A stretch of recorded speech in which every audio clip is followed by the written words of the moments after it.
এই ভিডিওটা দেখছো ওয়েস্ট বেঙ্গল মেডিকেল কলেজের ফি স্ট্রাকচার কত বা ওয়েস্ট বেঙ্গলে মেডিকেল পড়ার জন্য কত টাকা খরচা। এই ভিডিওটা পিডব্লিউ বাংলা নিট বলে একটি চ্যানেল আছে, সেখান থেকে 16 জুলাই 2025 প্রকাশিত হয়। এই ভিডিওর নিচে আমার যে এসইউ ম্যানেজার আছে চ্যানেলের, সে একটা কমেন্টস করেছিল যে সব তথ্য তো আপনার মনে হচ্ছে ডক্টর নওয়াজ স্যারের ভিডিও থেকে নেওয়া, তাহলে একটু ক্রেডিটটাও দিয়ে দেবেন। এটারই উনি রিপ্লাই করে, এই যিনি স্যার আছেন আমি খুব ভালো করে ওনাকে চিনিও না, উনি একটা রিপ্লাই ভিডিও বানিয়েছেন, আমি ভিডিওটা দেখলাম।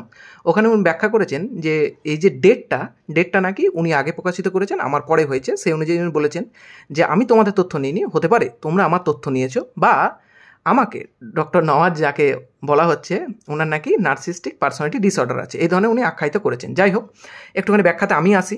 16 জুলাই 2025 সালে উনি ভিডিওটা বানিয়েছেন এবং উনি বলেছেন এটা নাকি উনি ড্রাফট করে রেখেছিলেন 6 জুলাই এবং এডিটারকে পাঠান।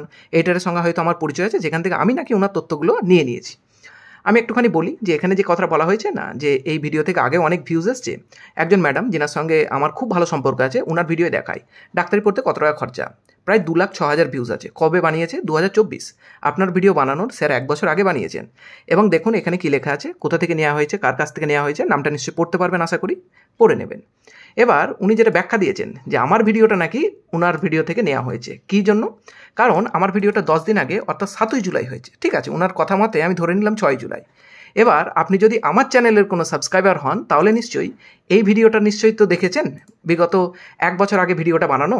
আজকের এই ভিডিওটা আমার বানানোর কারণ একটাই ছিল যে কিছু জিনিস তথ্য একটুখানি চেঞ্জ হয়েছে। এই ভিডিওটা কবে বানিয়ে রেখেছিলাম দেখুন, ডাক্তারি পড়তে কত টাকা খরচা, 7ই জানুয়ারি 2024, 1 বছর আগেকার। এবার আপনার নার্সিস্টিক ডিসঅর্ডার আছে কিনা তা আমি বলবো না, তবে আপনার ডেটা কালেক্টর যে আছে সে একদম ভুল তথ্য দিয়েছে।